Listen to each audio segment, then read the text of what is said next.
West Coast Cookbook and Speakeasy with Chef Justice Putnam. netrootsradio.com.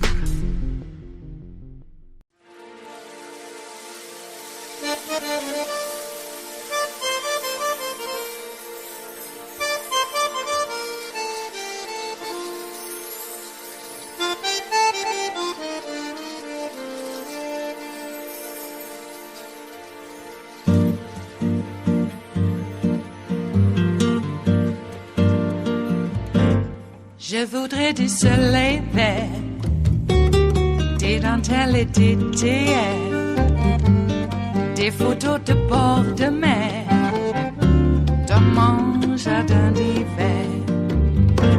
Je voudrais de la lumière, comme en Nouvelle-Angleterre. Je veux changer d'atmosphère, dans mon jardin d'hiver. À fleurs sous la pluie de novembre, tes mains qui courent, je n'en peux plus de t'attendre. Les années passent, qu'il est loin, là je tombe.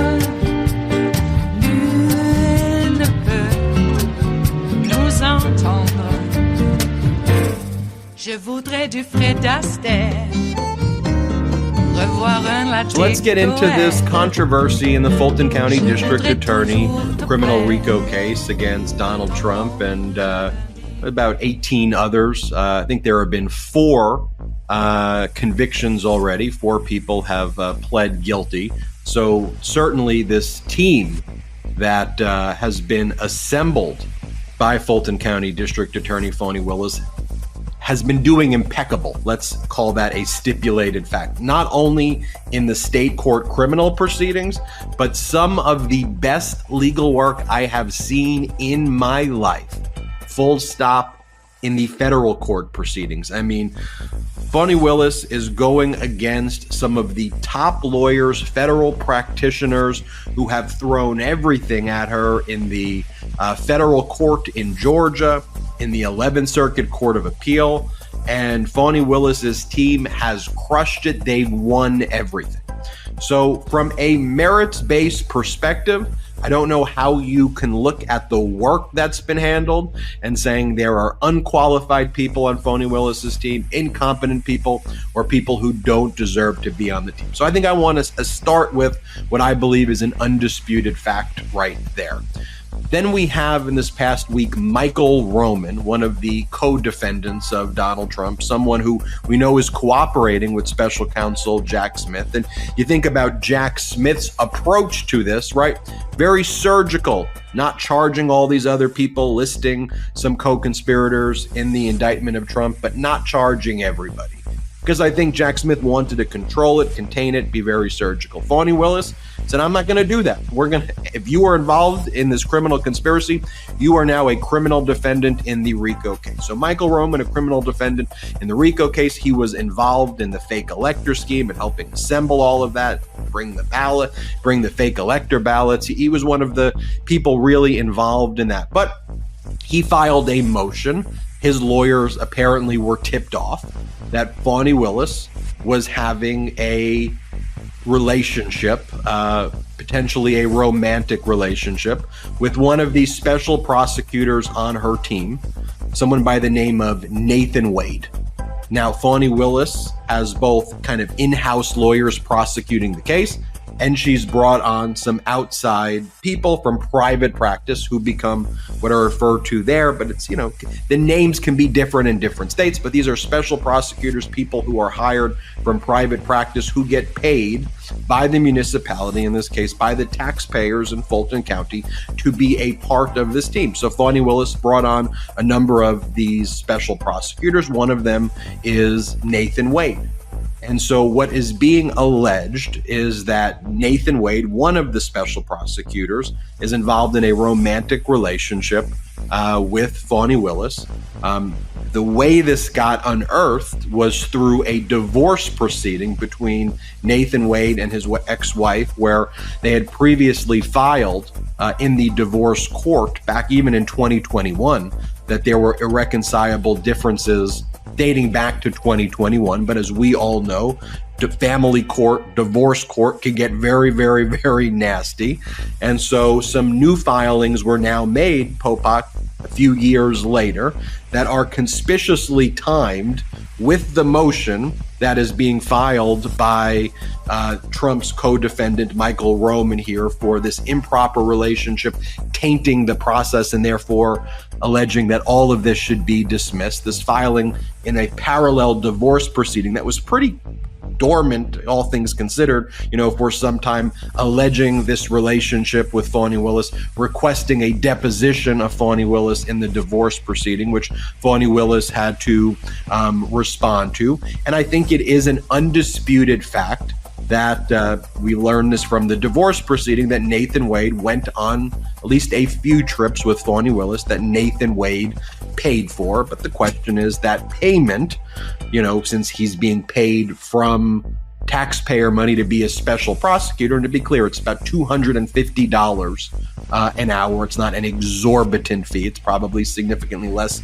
than what his rate would be practicing in kind of private practice, but kind of drawing, in theory, a connection that he's gotten all this money. And I think his firm has made a total of $750,000, him and his partner serving all this time as special prosecutor on this case. So it's not an insignificant money. But this idea was that improper relationship, these trips being taken, has that tainted the process? And should the whole case be dismissed as a result? I want to get your take. I hope I set that up with just the facts there and what I believe to be undisputed facts. I think it's also undisputed. This is very messy now. And no matter what the outcome is, Judge McAfee's now going to be holding a hearing on it. And this has become a very messy situation, regardless of the outcome, and does, at least to me, feel somewhat like an unforced error in the sense of creating an appearance, or perhaps not an appearance, but giving the defense something to rally behind when you were otherwise just crushing it, and everybody is qualified and competent to be on this team, including Nathan Wade, when you go through his background, deserves to be there. But was it the best judgment of bringing someone on this team that you potentially were involved in a romantic relationship with, knowing the stakes here? So let me pause there and give it the most kind of objective treatment right there. Let me throw it to you, Popak. Yeah, I mean, I'm not going to debate affairs of the heart and whether you should date somebody that you work with or not. But I am here to say that nothing that I've seen or I've read, and I've read in detail, as have you, all the filings and the divorce proceeding I never thought I'd have to go look at, about the marriage that, as they refer to it, as irretrievably broken because of infidelity by the wife in cheating on Nathan Wade's with his one of his best friends. That marriage was never being put back together again, nor does there need to be any proof of who he's dating or why he filed for a divorce when he took on the job with Fani Willis, because of that fact that all the parties agreed it was irretrievably broken. And it looks like that, my view, the ex-wife is being a pawn of the Mike Romans of the world, and by extension Donald Trump, in conducting herself in her divorce proceeding in a way to both harm her husband and to undermine and interfere with the criminal prosecution. And Fani Willis lays it out in her filing, which she objected to an emergency deposition being taken of her as the district attorney. First of all, it's very rare that you're able to take a testimony from a person in an official capacity as high up as Fani Willis. And secondly, because the divorce, there's no issue in the case about why the parties have decided to go for a divorce, meaning the affair of the ex-wife, that who Nathan Wade decided to start dating or not dating after the fact doesn't matter. But more importantly, Fani Willis laid out a TikTok, a timeline on January 8th tells the entire story. There's just a momentum in the narrative of the events on January 8th. Oh, so close to Jan 6th, right? So Jan 8th, the first thing that happens in the divorce proceeding is that the wife, for some reason, after 2 years, moves to unseal all of the private things that she wanted sealed with Nathan Wade in her divorce. That's weird. Secondly, she notices the deposition thereafter in the afternoon of Fani Willis for a deposition in a matter.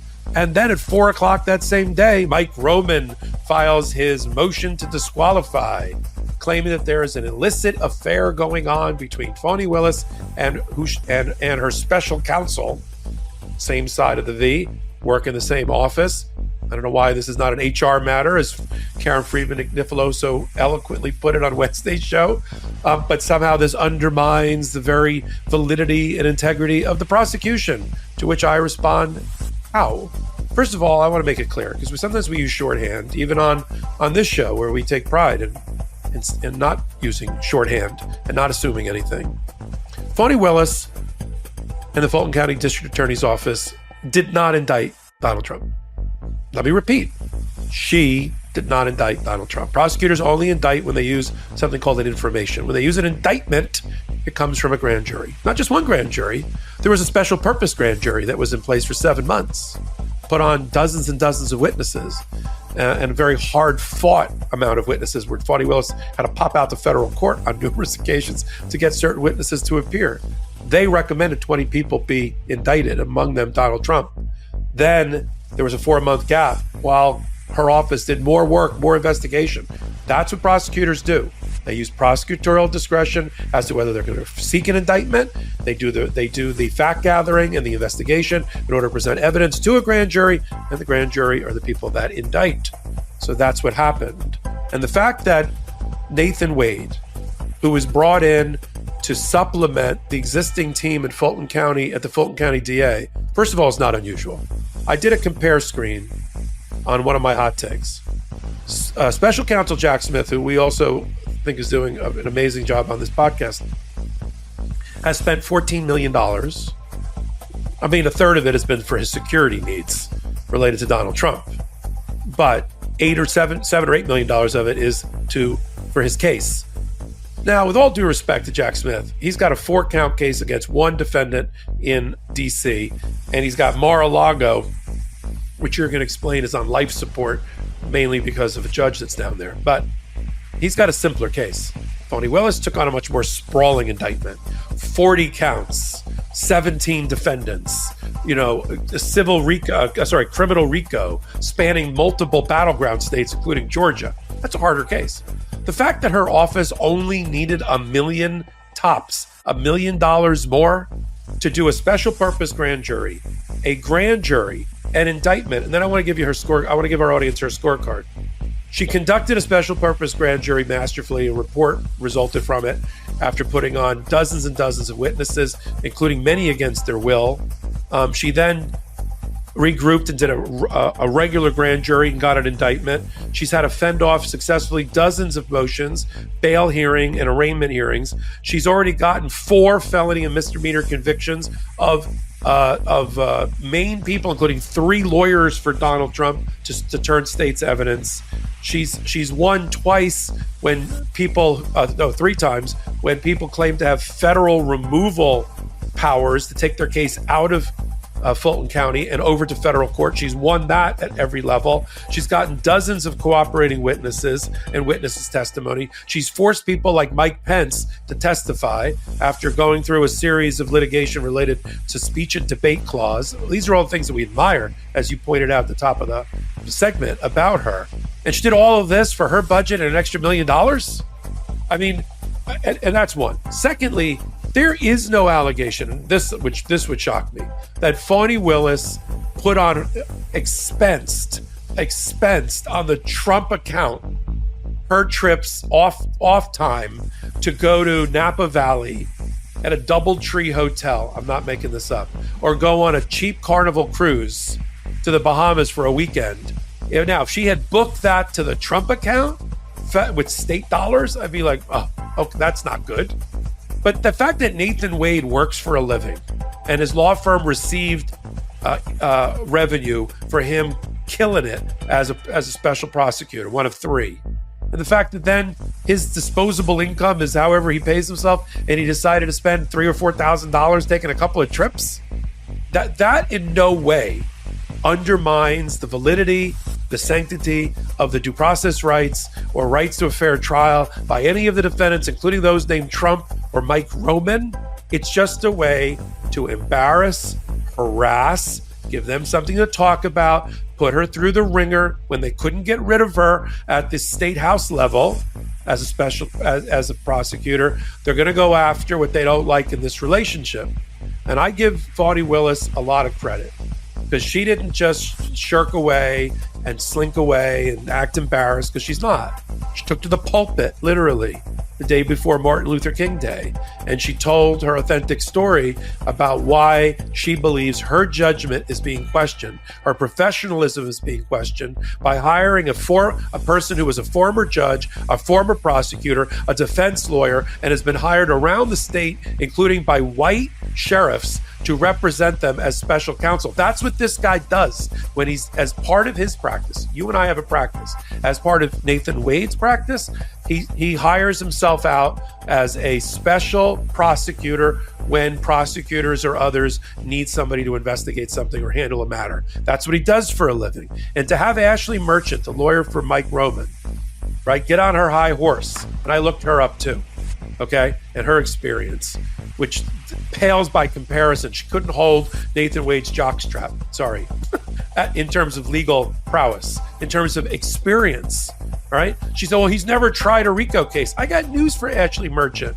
We've never had a criminal president like Donald Trump, right? Nobody has ever tried a RICO case against a former president for interfering with an election in our entire history. So the fact that he doesn't have that on his resume, nobody has it on their resume, right?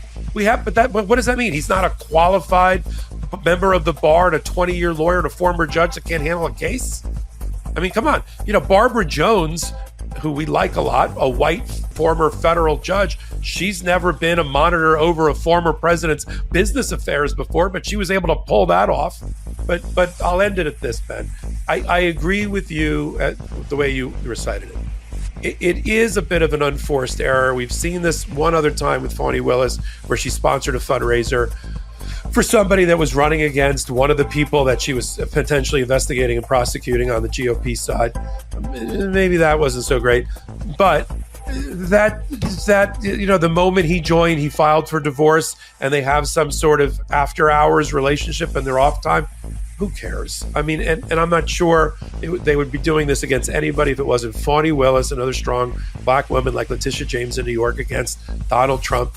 Mike Roman's in a lot of trouble. And if Mike Roman, not because of this, yes, because of this. Mike Roman's in a lot of trouble because of his role in interfering with the election and the fact that Ken Chesebro, his co-conspirator, is going to testify against him and already has begun to do exactly that. Mike Roman's also in trouble because if Fani Willis or another prosecutor figures out that he conspired with the ex-wife to undermine the prosecution of this case by trying to undermine and slander Fani Willis, he's got a new count of criminal conduct that he's going to have to contend with. Look, there's clearly a double standard here in the attacks on Fulton County District Attorney Fani Willis. Yes. However, Fani Willis did run for district attorney in 2020 on the platform of, quote, integrity matters, that she was going to clean up all of the kind of ethical lapses from her predecessor. And she specifically went out and talked about not being supportive of interwork relationships that could distract from the office and duties and responsibilities of the district attorney. So there's videos of her saying that, there's statements of her saying that, you know, and ultimately where I come down on this issue of law and order, I agree with you, Popak, There is no, at this stage, causal connection relating to any impropriety in this case at all, but it is in the able hands of Judge Scott McAfee, who I think has been doing a great job handling this case. And ultimately, if in a hearing now, because now, as I said, because of this unforced error, there has to be a hearing. We have to be talking about it. It is a distraction for sure, which is why you want to avoid distractions like this when possible. Judge McAfee will make a ruling, and I will respect that ruling, regardless of what the ruling and outcome is. You're not going to hear anybody on Legal AF after Judge McAfee makes a ruling saying, fake ruling. That was a fake ruling. That's bogus. Judge McAfee conducts a hearing, follows the law, applies the law. Evidence is introduced. There will be a ruling made, and that takes place. You're not going to hear us in any way saying, fake ruling, fake whatever, fake judge. It's all unfair. It's a witch hunt. It's all of these things. It is Thursday, the 25th of January of 2023, and you are in West Coast Cookbook and Speakeasy. I am your chef de cuisine, Justice Putnam.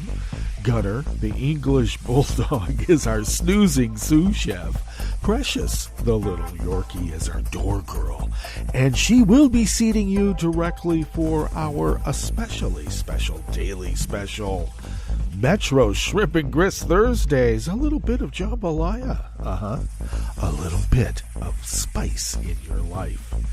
Well, we can still get it because you never know what's going to happen with this booming economy that is being threatened as we speak by, Trump and his minions in Congress, who are trying to actively undermine the economy, undermine foreign policy, undermine the Constitution of the United States of America. How nice. How nice. And why? Well, ultimately it's the macro, holding on to power. But I think that there's something else going on. Yeah.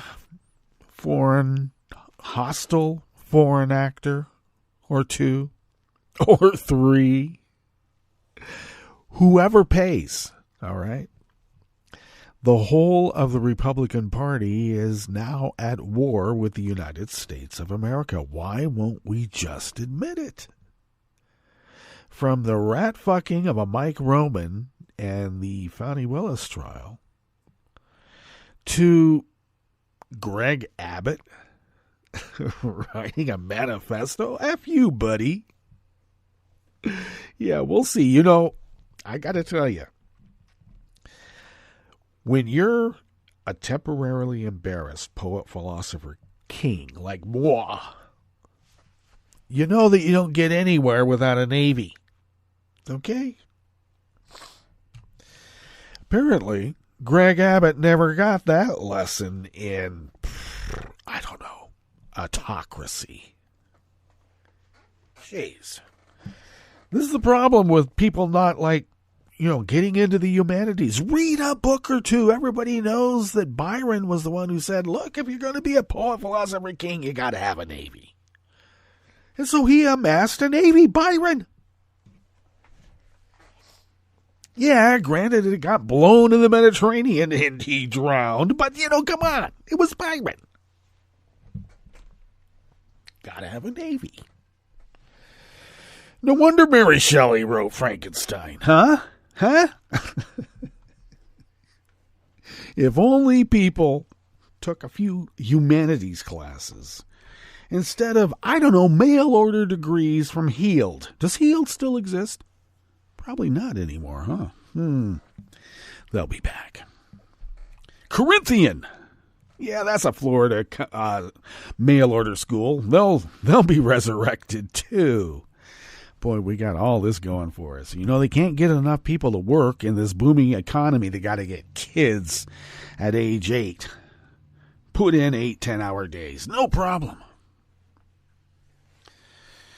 I don't know.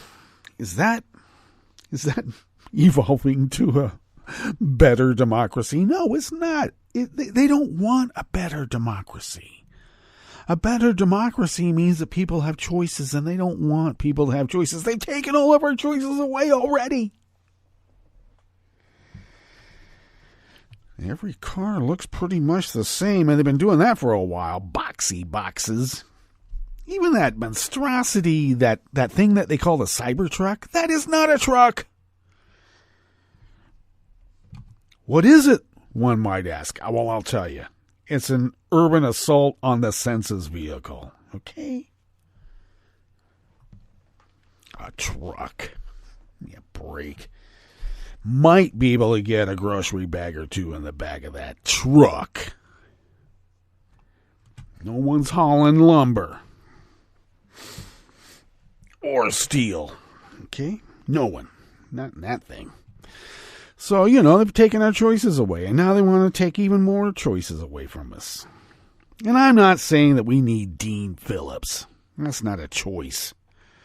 That's another urban assault on the senses vehicle, too. Yeah. Who's behind that? No labels? Well, Harlan Crow has something to do with the Dean, Dean Phillips campaign there. Betcha Marianne and Jill Stein got a little bit too. I bet they do. We all know they do. Okay, we had a quite long clip once again. I apologize, but I got to tell you, something's happened to MSNBC. Okay? They're kind of pissing me off. Lawrence is okay. But I'm telling you, some of these other shows are starting to, kind of get on my nerves. So the Medias Touch guys, Medias, they break it down. But also, these past few mornings has been a little bit more packed, shall we say. And so I've had to get a few things done. So thank goodness that the Medias Touch guys issued that particular clip, because I think that it just reminds us who Mike Roman is. Ratfucker Mike Roman. And how all of this is part of a whole. Boy, for a guy who, really just has a mom and pop operation, I guess you can apply that mob mentality to wherever you go, and look what happens. Yeah, look what happens. All right, while we're looking, why don't we give a rundown on what we have in store for you for the rest of this fine Metro Shrimp and Grits Thursdays here in the Bistro Cafe as we begin. The Trump merger prompted a $23 million insider trading probe of a Russian-linked bank owner, and I don't think they're going to like that. And Donnie knows it. A New York trial judge refused to toss out Fox News' claims that the voting technology company Smartmatic's defamation lawsuit against the network is suppression of free speech. They're going to let that one go. Granted, the judge before that granted Smartmatic's filing also to let them go after Fox for defamation. Multi-billion. We'll see how it works out. And Hewlett-Packard Enterprise disclosed that state-backed Russian hackers broke into its cloud-based email system and stole data from cybersecurity and other employees. I'm telling you, they declared war on us. So anybody who's, fooling around with Vlad and others, like I'm looking at you, Rand Paul, and the rest of the GOP. You know what that makes you? That's right, consorting with the enemy. And you know what that makes you?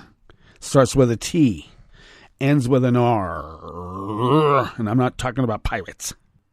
After the break, we move to the chef's table, where a U.S. congressional delegation made its first trip to Taiwan just after the island's presidential election. Does Xi know? He will. And the EU Parliament's Environmental Committee supports relaxing rules on genetically modified plants. All that and more on West Coast Cookbook and Speakeasy. Bon appetit.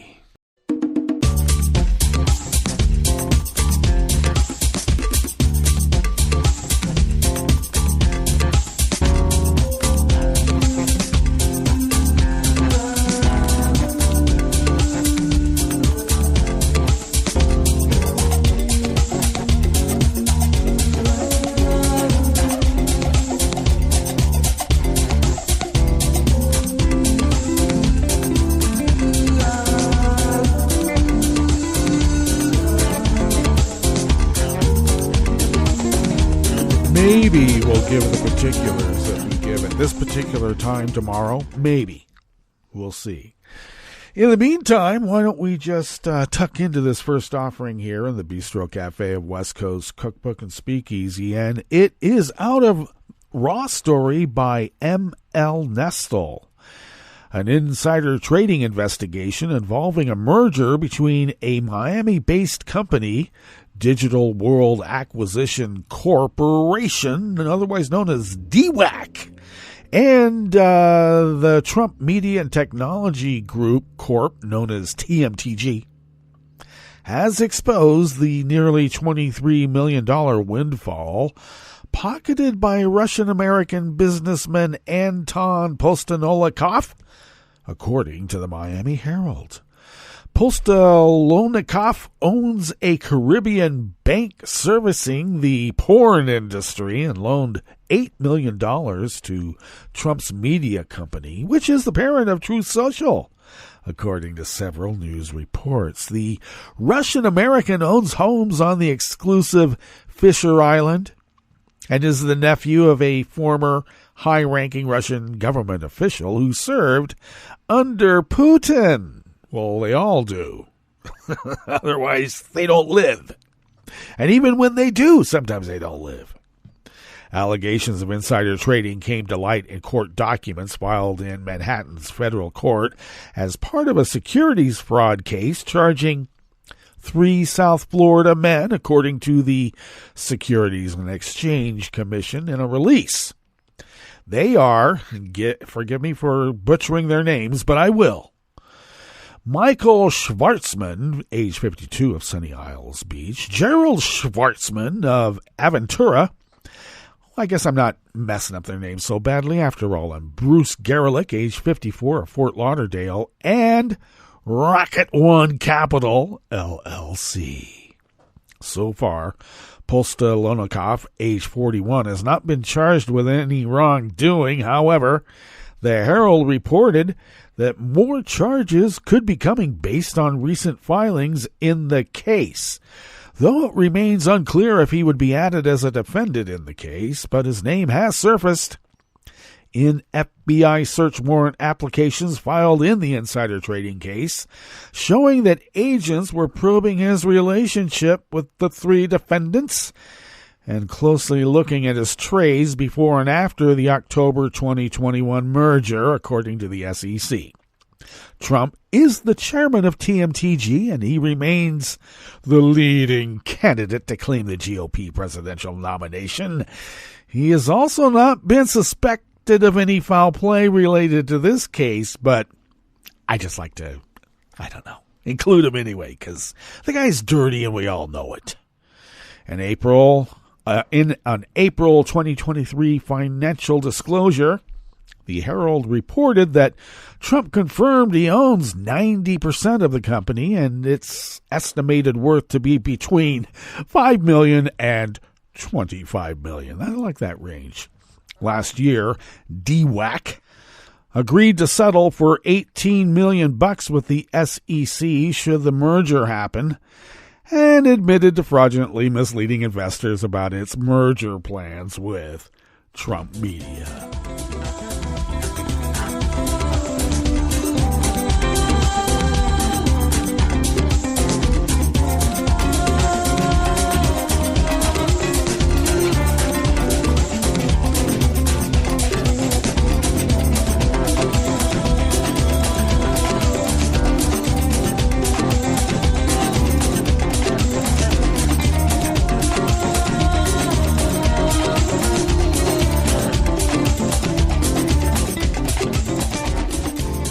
Trevor Peltz of the Associated Press brings us this next offering here in the Bistro Cafe of West Coast Cookbook and Speakeasy, Metro Shrimp and Grits Thursdays.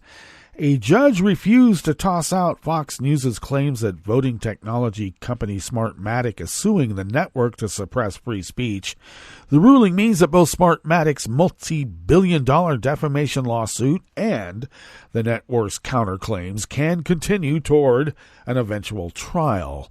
Smartmatic says Fox News spread ruinous lies that the voting company helped rig the 2020 election against the then U.S. President Donald Trump.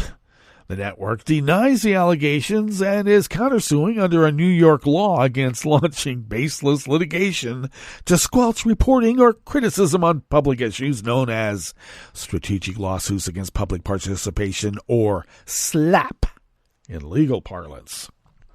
Smartmatic's nearly 3-year-old suit is separate from but similar to the Dominion voting systems case that Fox settled for $787 million last year.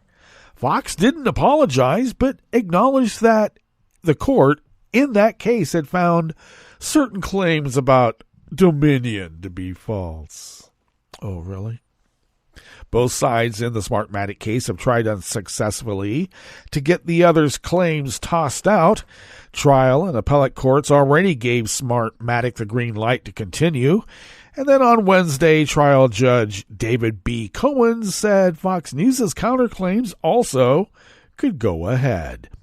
Now, Fox's arguments, essentially, that Smartmatic's $2.7 billion claim is so inflated that it could only be meant to silence the network, has not yet been adjudicated in any court, Cohen wrote in his decision filed on Tuesday. And the AP sent email messages seeking comment to the network and to Smartmatic's attorneys, but does anyone respond to those? Ever? Florida-based Smartmatic says that in the 2020 presidential election, well, apparently Smartmatic did respond. Its technology and software were used only in California's Los Angeles County, the Democratic bastion, not seen as an election battleground, went for the Democratic nominee, which would be Joe. But in Fox News appearances on Election Day of 2020, Trump lawyers Rudy Giuliani, was he really a lawyer? And Sidney Powell, the Kraken lady, is she really a lawyer? Portrayed Smartmatic as part of a broad scheme to steal the vote from Donald Trump. You know, Italian satellites, space lasers. Giuliani asserted that the company had been formed in order to fix elections. Powell called it a huge criminal conspiracy, and the two claimed that proof would be forthcoming, and we know what happened with that. Federal and state election officials, exhaustive reviews in battleground states, and Trump's own attorney general found no fraud that could have changed the outcome of the 2020 election, nor did they uncover any evidence that the vote was tainted. Trump's allegations of fraud also were roundly rejected by dozens of courts, including by judges whom he had appointed. Well, dozens of cases and dozens of courts means 63 out of 64 cases. And the only one that he won was that he got to have a 2-day continuance. A Delaware judge presiding over the Dominion lawsuit ruled last March that it was crystal clear that none of the allegations that Trump allies made on Fox News about the company were true. And the case was going to trial when Fox settled. The Dominion case involved some of the same broadcasts and statements as the Smartmatic suit, and Smartmatic argued that the Delaware court ruling should blow Fox's counterclaims out of the water. But Judge Cohen said otherwise, citing, among other things, particulars in legal doctrine about when decisions in one case apply to another. You mean like precedent? Smartmatic blames Fox for ruining its reputation in business. Its value declined to a fraction of what it was. And support lines, customer service inboxes, and company officers were deluged with threats after the broadcasts.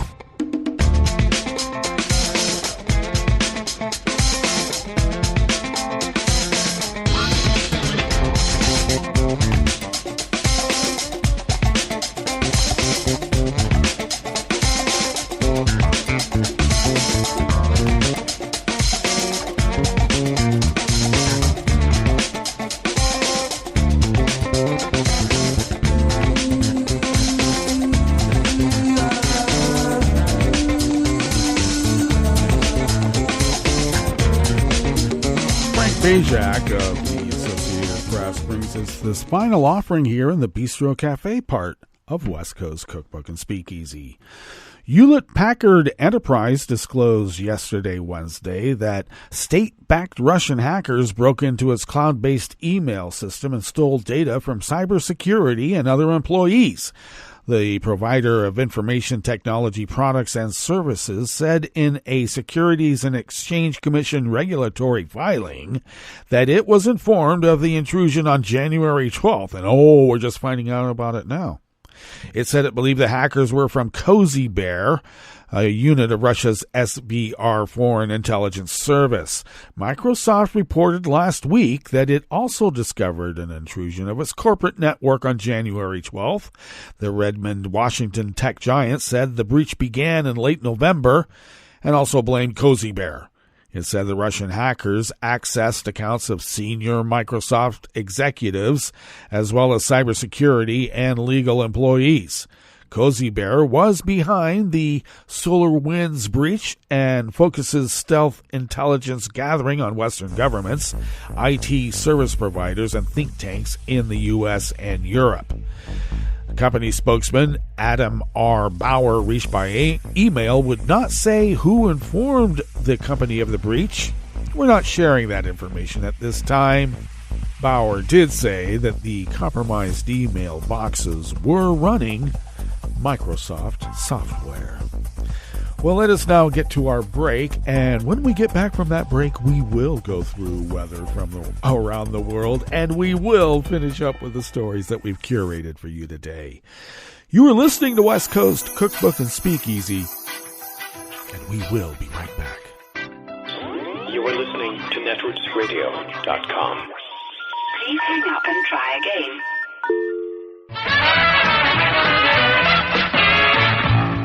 From a point at sea to the circles of your mind, a new force is at work for planetary transformation.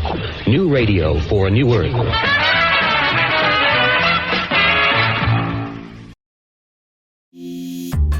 This program is presented by the Centers for Disease Control and Prevention.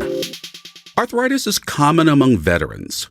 Traumatic and overuse injuries during active duty are risk factors for developing arthritis. Fortunately, there are low-cost or no-cost strategies that can help veterans manage arthritis. Physical activity can reduce pain and improve function. It can also help improve mood and play a role in managing other chronic conditions, such as heart disease, diabetes, and obesity. You can do low-impact activities, such as walking, biking, swimming, and water aerobics, all good forms of exercise. Arthritis-specific classes can help you get started. Information on classes, exercise programs, and tools are available at cdc.gov/arthritis. These resources can help reduce pain and improve function. Learning self-management techniques can help all veterans become more active, improve their overall quality of life, and thrive. For the most accurate health information, visit cdc.gov or call 1-800-CDC-INFO. Hi, it's Tom. Could we humbly suggest your donation to netrootsradio.com? All we've got to run this 24-hour powerhouse of progressive resistance radio is what comes out of our own wallets. And you are our biggest donor. And it doesn't take much, $3, $5. Just go to the bottom of our netrootsradio.com page and hit our secure donate button. Heck, you can even make a recurring contribution. So donate what you'd like at the bottom of our netrootsradio.com's homepage, because you are our biggest donor. netrootsradio.com. Together, we are Resistance Radio.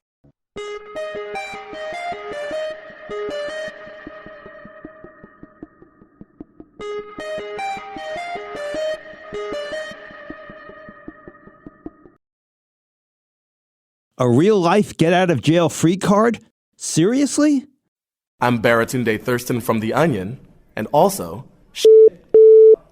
mother. You're listening to the Civil Liberties Minute with ACLU attorney Bill Newman. In New York, the card, although it's called that, doesn't actually get you out of jail, but it does get you out of tickets for speeding and other moving violations. According to a recent New York Times expose, quote, the police unions distribute the wallet-sized courtesy card to members, who in turn pass them out to friends and family members. The card has in large font on the front the name of the union, and the name of the officer who distributed the card is generally written on the back. So, motorists who are pulled over hand the card to a cop with the unwritten understanding that the cop will ignore the infraction and let the driver go. The ostensible justification for these cards? The police say they are symbols of the bonds between the police and their extended family and friends. But the article highlights a cop who didn't follow the unwritten rule and professionally has paid the price and now is suing. The take-home here? We have another example of rules that theoretically apply to everyone, but just don't apply to everyone equally. The Civil Liberties Minute is made possible by the ACLU, because freedom can't protect itself. You're listening to the American Democracy Minute, keeping your government by and for the people. January 21st was the 14th anniversary of the U.S. Supreme Court's Citizens United decision, which opened the floodgates of money in political campaigns. In Iowa, New Hampshire, and South Carolina, over $300 million has already been spent in just 3 early races. CNN reports that $77 million was spent in the New Hampshire primary by super PACs, candidates, and political groups. New Hampshire's population is just 1.4 million people, and an estimated $55 in advertising was spent for every man, woman, and child in the Granite State. An estimated turnout of 410,000 voters calculates to $188 spent per primary vote. Democracy group End Citizens United said over $11 billion has been spent in federal elections since the 2010 court decision. Most spending in elections now comes not from candidates, but political action committees allied with them.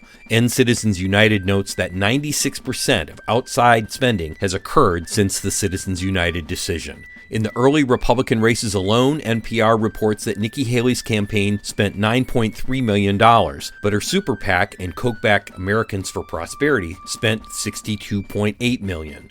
The DeSantis campaign and PAC spent a combined $60 million, and Trump a combined $54 million. We have more on primary spending at AmericanDemocracyMinute.org. I'm Brian Beal. I'm Rick Smith, and this is Labor History in 2.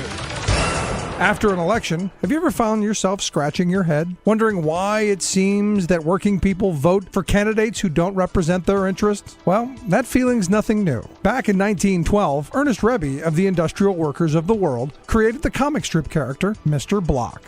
Mr. Block was drawn with a head that was a big square wooden block. In the comics, he often sides with management against his fellow workers. Mr. Block clings to the notion that if he just works hard enough and plays by the rules, he too can have a slice of the American dream of wealth and power. Yet time and again his dreams are dashed. For example, in one comic strip, Mr. Block gets laid off from work. In other strips, Mr. Block gets harassed by the police, cheated out of wages, and hurt on the job. Yet through it all, Mr. Block often sticks with management. We might all know some modern-day Mr. Blocks. So, on this day in labor history, the year was 1913, and wobbly organizer and songwriter Joe Hill wrote a song just for them. Please give me your attention, I'll introduce to you a man that is a creditor, red, white, and blue. His head is made of lumber and solid as a rock. He is a common worker and his name is Mr. Block. And Block he thinks he may be president someday. Oh, Mr. Block, you were born by mistake. You take the cake, you make me ache. Go tie a rock on your block and go jump in the lake. I may do that for liberty's sake. Yes, Mr. Block is lucky, found a job by G. The shark got $7. Labor History in 2 brought to you by the Illinois Labor History Society and The Rick Smith Show. For more information, go to laborhistoryin2.com, like us on Facebook, and follow us on the Twitters at Labor History in 2.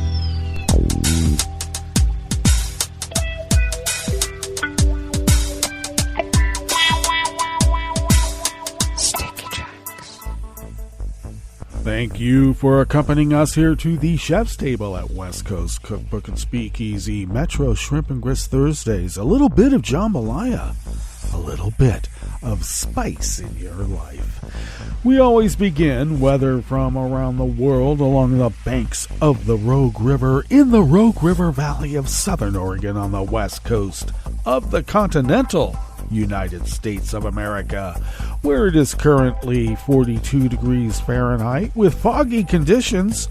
We'll have cloudy skies early, the forecast says, followed by partial clearing. Looks like we're going to get a bit of rain here in the early afternoon, though not very much.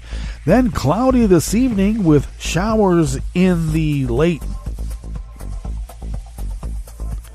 And then cloudy this evening with showers later on, lows in the low 40s, winds light and variable. Looks like we're going to get something a little less than a quarter inch overnight, and then light rains early, remaining cloudy with showers in the late morning, early afternoon, continuing throughout the day.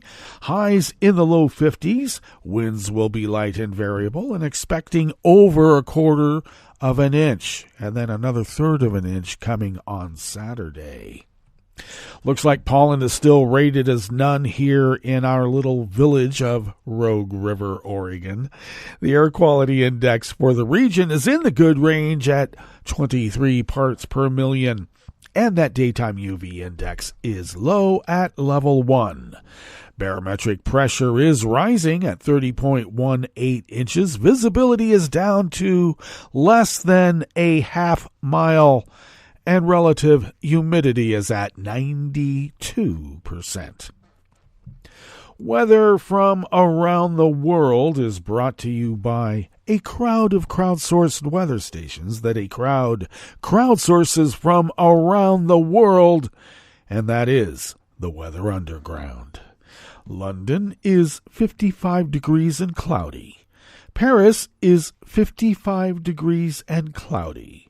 Rome is 60 degrees and sunny. Bagram is 38 with rain.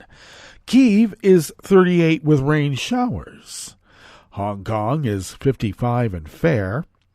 Tokyo is 38 degrees and clear. Melbourne, Victoria, Australia is 62 and cloudy. San Francisco, California is 52 and fair. Chicago, Illinois is 40 degrees with fog, and they also have a fog advisory.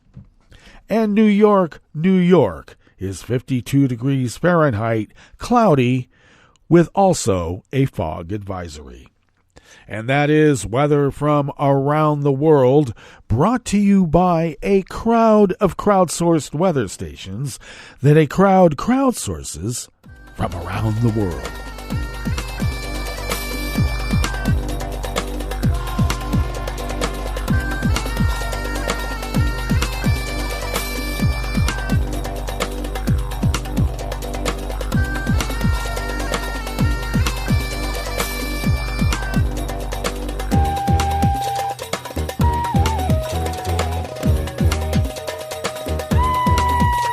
Christopher Bodine at the World Desk of the Associated Press brings us this first amuse-bouche here at the chef's table at West Coast Cookbook and Speakeasy, Metro Shrimp and Grits Thursdays.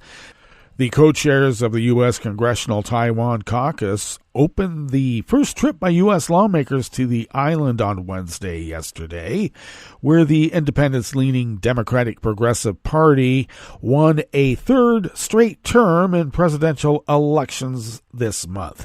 U.S. Reps Barra, a Democrat from California, and Florida Republican Mario Diaz-Balart plan to engage with senior officials and business leaders, Barra's office said in a statement, without naming those with whom they would meet.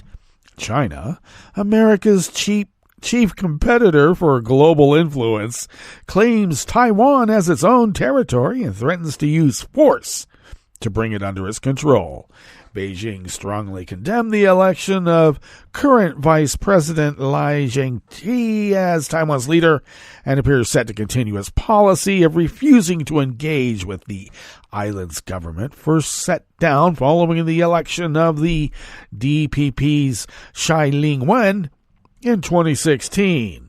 Beijing objects to any form of official contact between the U.S. and Taiwan and responded to a 2022 visit by then-House Speaker Nancy Pelosi with some of its largest military maneuvers in years, including missile launches and a simulated blockade of the island. It views visits by foreign government officials as them recognizing the island's sovereignty.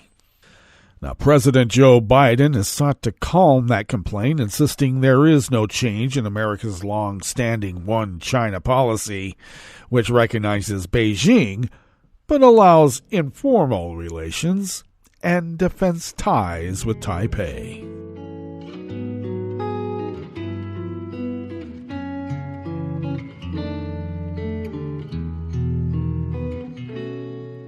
Je te donne c'est mon amour pour la vie entière, la promesse de me trouver à tes genoux.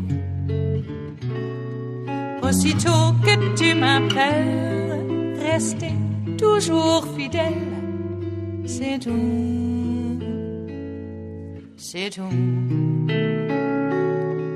Je te donne tous mes printemps, mes étés de mer,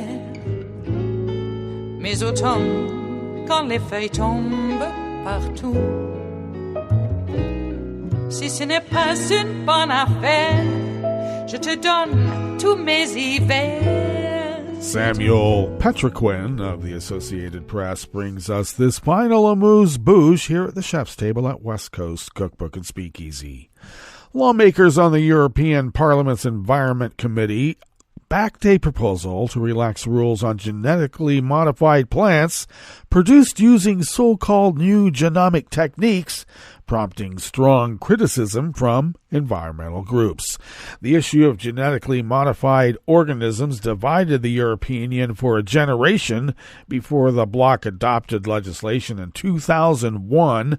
The Committee on Environment, Public Health and Food Safety adopted its position on the European Commission proposal to relax those rules with 47 votes to 31 with 4 abstentions. The European Parliament is now expected to vote on the proposed law during its February 5th through 8th plenary session before it can start negotiations with EU member countries, which remain divided on the issue.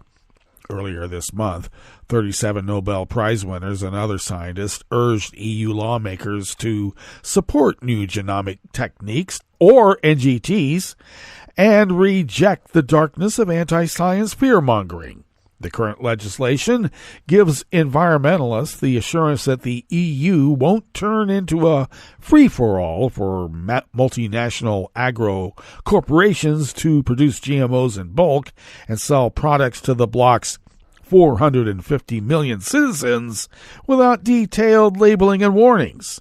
But lawmakers agreed to create 2 different categories and 2 sets of rules for genetically modified plants using NGTs.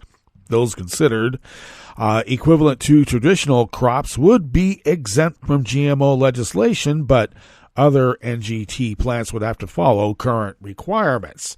The committee agreed that all NGT plants should remain prohibited in organic production. It also agreed on a ban on all patents filed for NGT plants, saying it will help avoid legal uncertainties, increase costs, and new dependencies for farmers and breeders. Committee Rapporteur Jessica Polfiard called the proposal critical for strengthening Europe's food safety in a sustainable way. We finally have a chance to implement rules and embrace innovation, and I look forward to concluding negotiations in the Parliament and with the Council as soon as possible, she said. Well, that brings us to the end of our broadcast period for the day. But you do know Netroots Radio broadcasts on, and we will meet up here tomorrow for Blue Moon Spirits Fridays. So do stay tuned to Netroots Radio all day and all night for all the breaking news as it breaks. And we will meet up here tomorrow, right here in West Coast Cookbook and Speakeasy. Bon appetit.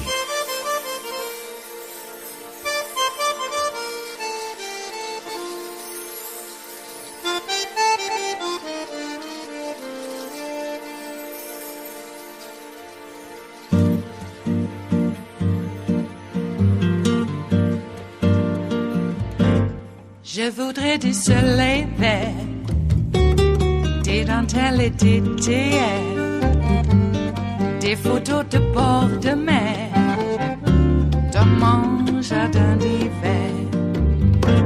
Je voudrais de la lumière, comme en Nouvelle-Angleterre. Je veux changer d'atmosphère, dans mon jardin d'hiver. À fleurs sous la pluie de novembre, tes mains qui courent, je n'en peux plus de t'attendre. Les années passent, qu'il est loin, là je tombe. Nul ne peut nous entendre.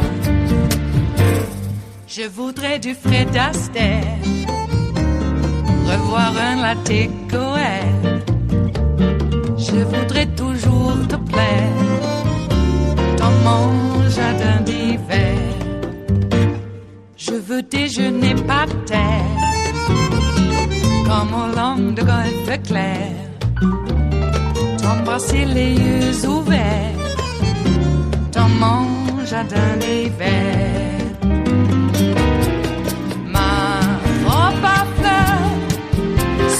Pluie de novembre, tes mains qui courent, je n'en peux plus de t'attendre. Les années passent, il est loin, là je tombe. Nul ne peut nous entendre. Ba-da-da-dum-di-da-dum. Ba-da-da-dum-di-da-dum. Ba-da-da-dum-di-da-dum. Dans mon jardin d'hiver. Ba-da-da-dum-di-da-dum. Ba-da-da-dum-di-da-dum. Ba-da-da-dum-di-da-dum. Dans mon jardin d'hiver. Dans mon jardin d'hiver. Dans mon jardin d'hiver.